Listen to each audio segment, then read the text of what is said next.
How to log into Meitu. First of all, open the app and tap on the Me icon at the bottom right corner of the screen. Next, tap on the login option at the top of the screen.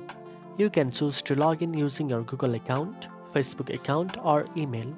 For a quick login, select Google or Facebook and grant the necessary permissions. If you prefer email, enter your registered email address and password, then tap the login button. Once logged in, you can access all Meitu features including saved edit, favorite template, filters, beauty effect, college making, and premium tools if you have a subscription.